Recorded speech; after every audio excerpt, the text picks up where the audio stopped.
గత ప్రభుత్వం ప్రవేశపెట్టిన ప్రతి బడ్జెట్ వాస్తవానికి చాలా దూరంగా ఉంది.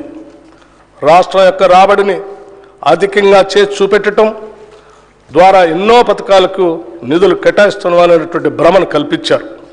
ఉదాహరణకు దళిత బంధు పథకానికి బడ్జెట్లో 17,700 కోట్ల రూపాయలు చూపిస్తే నిధులు మాత్రం ఒక్క పైసా కూడా ఖర్చు పెట్టలేదు.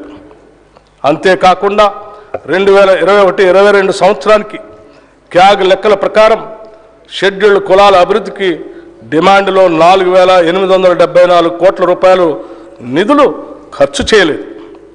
గిరిజన అభివృద్ధిలో 2,918 కోట్ల రూపాయలు ఖర్చు చేయలేదు. వెనుకబడిన తరగతుల అభివృద్ధిలో 1,437 కోట్ల రూపాయలు ఖర్చు చేయలేదు. అదేవిధంగా రైతులకు వడ్డీ లేని రుణాల కొరకు కేవలం 2014-15 ఆర్థిక సంవత్సరం నుంచి 2023-24 ఆర్థిక సంవత్సరం వరకు 1,067 కోట్ల రూపాయలు బడ్జెట్ పెట్టి కేవలం 297 కోట్ల రూపాయలు మాత్రమే ఖర్చు పెట్టారు.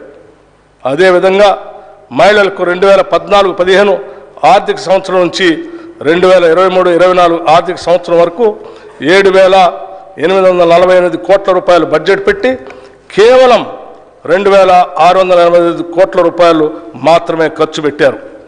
ఈ విధంగా సమాజంలోని 90% జనాభా ఉన్న ఎస్సీ, ఎస్టీ, బీసీ, మైనారిటీ మరియు మహిళల కోసం గొప్పలు చెప్పుకోవటానికి పథకాలు బడ్జెట్లో ఉన్నాయి తప్పితే వాటికి నిధుల విడుదల లేవు. ఈ సాంప్రదాయానికి స్వస్తి పలికి మా ప్రభుత్వం వాస్తవానికి దగ్గరగా రాబడులు అంచనా వేసి దానికి అనుగుణంగానే పథకాలకు కేటాయింపులు చేయటం జరిగింది. ఇది మా చిత్తశుద్ధికి నిదర్శనం. సరైన ప్రణాళికలతో అన్ని అడ్డంకులను అధిగమిస్తాం, అందులో ఎలాంటి సందేహం లేదు. ఇది మా ప్రభుత్వం అని ప్రజలు భావించే విధంగా బాధ్యతతో వ్యవహరిస్తాం.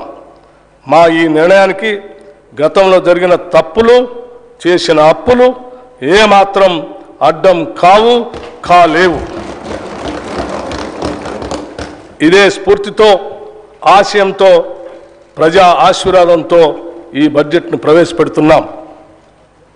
2023-24 ఆర్థిక సంవత్సరంలో తెలంగాణ రాష్ట్ర స్థూల ఉత్పత్తి ప్రస్తుత ధరల్లో 2022-23తో పోల్చినప్పుడు 13,02,371 కోట్ల రూపాయల నుండి 14,49,708 కోట్ల రూపాయలకి పెరిగింది.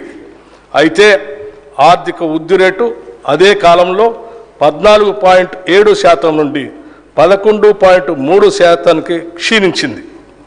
దేశీయ స్థాయిలో వృద్ధి రేటు మాత్రం 16.1% నుండి 8.9% పడిపోయి మరింత ఎక్కువగా క్షీణించింది.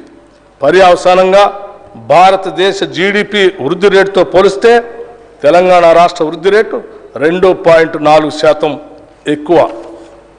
తెలంగాణ ఆర్థిక వృద్ధి రేటు స్థిరమైన ధరల్లో గత సంవత్సరం 7.5% నుండి 1% తగ్గి ఈ సంవత్సరానికి 6.5% పడిపోయింది.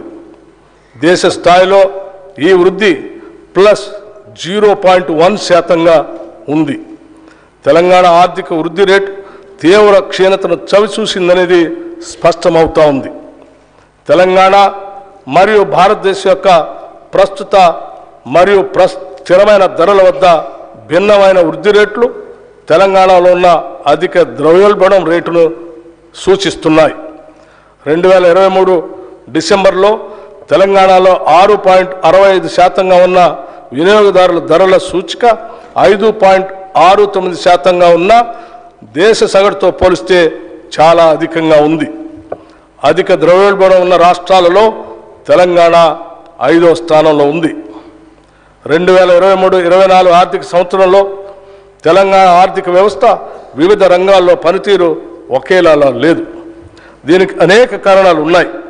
ప్రాథమిక రంగాల్లో ఒకటైన వ్యవసాయం చాలా క్షీణించింది. వ్యవసాయ రంగంలో పంటల ద్వారా వచ్చే స్థూల విలువ 49,059 కోట్ల రూపాయల నుండి 45,723 కోట్ల రూపాయలకు తగ్గి -6.8% వృద్ధి రేటుగా నమోదు అయింది. ఈ గణనీయమైన తగ్గుదలకి ప్రధాన కారణం ప్రతికూల వాతావరణ పరిస్థితులు,